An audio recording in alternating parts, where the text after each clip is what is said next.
Hanur ಎನ್ಕೌಂಟರ್ಗೆ Tamil Nadu CM ಆಕ್ಷೇಪ ವ್ಯಕ್ತಪಡಿಸಿದ್ದಾರೆ. ನಿಷ್ಪಕ್ಷಪಾತ ಉನ್ನತ ಮಟ್ಟದ ತನಿಖೆಗೆ ವಿಜಯ್ ಒತ್ತಾಯ ಮಾಡಿದ್ದಾರೆ. ಹನೂರು ಎನ್ಕೌಂಟರ್ ಪ್ರಕರಣಕ್ಕೆ ಸಂಬಂಧಪಟ್ಟ ಹಾಗೆ ಸಿಎಂ ಆಕ್ಷೇಪ ವ್ಯಕ್ತಪಡಿಸಿದ್ದಾರೆ.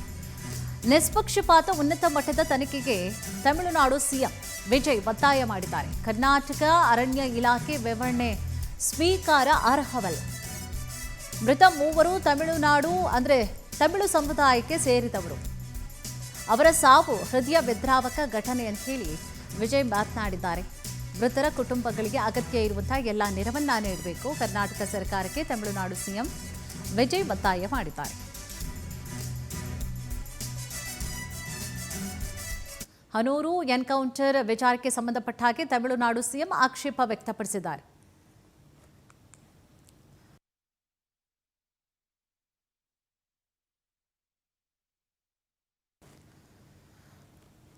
ಮೃತ ಮೂವರು ತಮಿಳು ಸಮುದಾಯಕ್ಕೆ ಸೇರಿದವರಾಗಿದ್ದಾರೆ.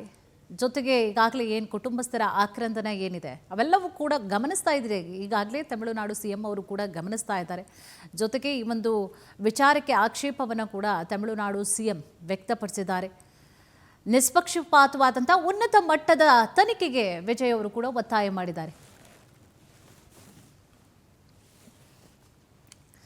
ಕರ್ನಾಟಕದ ಚಾಮರಾಜನಗರ ಜಿಲ್ಲೆಯ ಹನೂರು ತಾಲೂಕಿನ ಗ್ರಾಮಗಳಲ್ಲಿ ನೆಲೆಸಿದ್ದಂಥ ಆಂಟೋನಿ ಸ್ವಾಮಿ ಜೊತೆಗೆ ಜಾನ್ ರೋಸ್ ಪೀಟರ್ ಜೊತೆಗೆ ಕುಮಾರ್ ಎಂಬುವರ ಕರ್ನಾಟಕದ ಅರಣ್ಯ ಇಲಾಖೆಯ ಆಗಸ್ಟ್ 15, 2026 ಬೆಳಗಿನ ಜಾವ ಕಾವೇರಿ ರಕ್ಷಿತಾರಣ್ಯ ಪ್ರದೇಶದಲ್ಲಿ ಎನ್ಕೌಂಟರ್ನಲ್ಲಿ ಮಾಡಿರೋದು ಹೃದಯ ವಿದ್ರಾವಕ ಘಟನೆಯಾಗಿದೆ. ಈ ಒಂದು ಹತ್ಯಾಕಾಂಡವನ್ನು ನಾನು ಅತ್ಯಂತ ತೀವ್ರವಾಗಿ ಖಂಡಿಸ್ತೇನೆ. ಈ ಒಂದು ಘಟನೆಗೆ ಸಂಬಂಧಪಟ್ಟ ಹಾಗೆ ಕರ್ನಾಟಕ ಅರಣ್ಯ ಇಲಾಖೆ ನೀಡಿರುವಂತಹ ವಿವರಣೆ ಸ್ವೀಕಾರ ಅರ್ಹ ಆಗಿರುವುದಿಲ್ಲ ಅಂತ ಹೇಳಿ ಟ್ವೀಟ್ ಮಾಡಿದ್ದಾರೆ.